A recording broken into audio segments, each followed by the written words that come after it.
और मैंने खोजना शुरू किया तो पता चला भारत में सबसे ज्यादा गाय का कत्ल भारत की सरकार कर रही है, मुसलमान नहीं कर रहे हैं।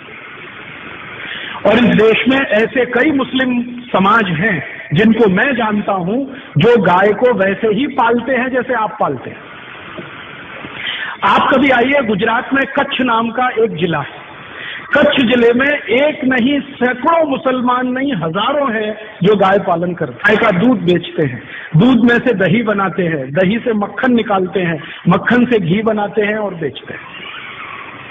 आप राजस्थान में आइए, बीकानेर, जैसलमेर, बाड़मेर, ये तीनों जिलों में एक नहीं हजारों मुसलमान हैं जो गाय पालते हैं, गाय का दूध बेचते हैं, दूध में से मक्खन बनाते हैं, फिर घी बनाते हैं और धंधा करते हैं।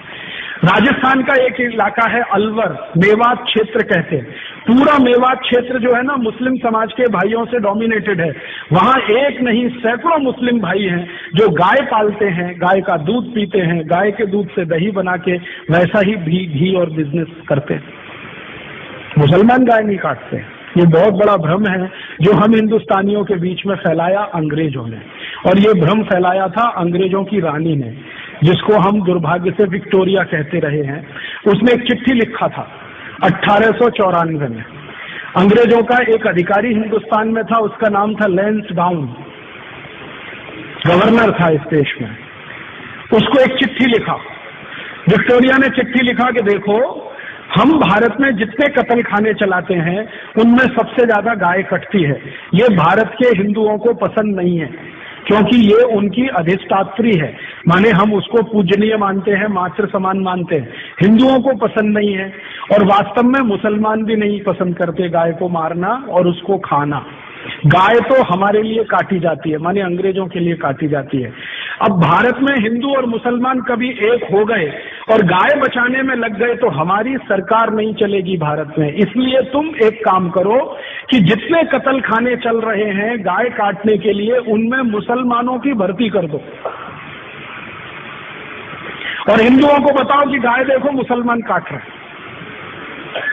तो हिंदुओं की भर्ती नहीं, मुसलमानों की भर्ती कर दो। हिंदुओं को बताओ कि गाय मुसलमान काट रहे हैं, कट हमारे लिए रही है, काट रहे हैं मुसलमान, खाते नहीं है, हम खा रहे हैं, काट रहे हैं ये। हिंदुओं को जब ये पता चल जाएगा, ये दोनों एक दूसरे को लड़ मारेंगे और ये लड़ने लगेंगे तो हमारी गद्दी सुरक्षित रहेगी और हम भारत पर 1000 वर्ष तक राज करेंगे। ये विक्टोरिया की चिट्ठी है, लैंसडाउन को 1894 में लिखी गई। इस चिट्ठी से पढ़कर मेरे समझ में आ गया कि पॉलिटिक्स क्या है इस देश में। पॉलिटिक्स ये है कि गाय कटे अंग्रेजों के लिए और लड़ते रहे हिंदू मुसलमान। हम एक दूसरे को गाली देते रहें, एक दूसरे की टांग खिंचाई करते रहें और अंग्रेज मजा करते रहें। इस तरह से अंग्रेजों ने वो एक जो पॉलिसी है ना, बांटो और राज करो, डिवाइड एंड रूल, वो ये है। तो इस डिवाइड एंड रूल में हमको फंसाया, गाय को कटवाया और एक दो नहीं करोड़ों गाय को कटवाया इस देश में। एक कत्ल खाना जो कलकत्ता से शुरू हुआ, धीरे धीरे भारत के हर कैंट एरिया में फैल गया। 350 कैंट एरिया अंग्रेजों ने स्थापित किए, 350 कत्ल खाने बना दिए। गांधी जी इन्हीं की खिलाफत करते थे अंग्रेजों के जमाने में। गांधी जी को बार बार लगता था कि ये कत्ल खाने बंद होने चाहिए। और गांधी जी के पहले एक और बहुत महान व्यक्ति हुए इस देश में जिनको बहुत पीड़ा होती थी इन कत्ल खानों के चलने से। उनका नाम था स्वामी दयानंद सरस्वती, जिन्होंने आर्य समाज की स्थापना की। उन्होंने तो अपने जीते जी एक फौज तैयार कर दिया गोरक्षा के लिए। स्वामी दयानंद सरस्वती ने एक संगठन बना दिया जिसका नाम आर्य समाज, आज तक जीवित है। 125 वर्ष पुराना संगठन है, कांग्रेस से भी पुराना संगठन। कांग्रेस जो राजनीतिक दल है ना, उससे पहले का ये आर्य समाज है। इसका एक ही काम था, गोरक्षा करना। और इस आर्य समाजी संगठन ने पूरे देश के नौजवानों को ऐसा चार्ज कर दिया था कि भारत के 7,32,000 गांवों में हर जगह गोरक्षा समिति बन गई। 1870 से ये शुरू हुआ और 1894 में आकर ये आंदोलन अपने सबसे उच्चतम शिखर पर था। और 94 में जब ये आंदोलन उच्चतम शिखर पर था तो भारत के हिंदू, मुसलमान, सिख, ईसाई, जैन, पारसी, बौद्ध सब मिलकर गोरक्षा में लगे हुए थे। और अंग्रेजों के सामने एक प्रश्न खड़ा कर दिया था कि एक भी गाय कटेगी तो अंग्रेजों की खैर नहीं। तो अंग्रेज घबरा गए थे। इसी घबराहट में रानी ने चिट्ठी लिखी थी 1894 में कि अगर इस आंदोलन को तोड़ना है, हिंदू मुसलमानों को लड़ाना है, तो तुम ये काम करो कि सारे कत्ल खानों में मुसलमानों की भर्ती करो और हिंदुओं को बताओ कि गाय ये काट रहे हैं।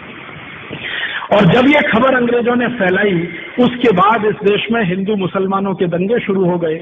मैं आपको विनम्रता पूर्वक बताना चाहता हूं कि 1894 के पहले इस देश में एक भी हिंदू मुस्लिम दंगा नहीं हुआ।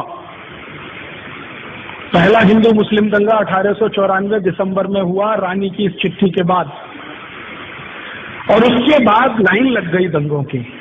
फिर क्या हुआ, आजादी का प्रश्न पीछे आ गया, गोरक्षा का प्रश्न पीछे आ गया, हिंदू मुसलमानों का सांप्रदायिकता का प्रश्न सबसे आगे आ गया। और अंग्रेजों ने लगभग 60-70 साल तक इसी आग को जलाकर रखा और इसमें समय समय पर घी डालते रहे। वो कभी भी ये दोनों एक ना हो जाएं, इसके लिए पूरी ताकत लगाकर अपने एजेंटों को उन्होंने भारत की बहुत सारी संस्थाओं में घुसा के बिठा दिया।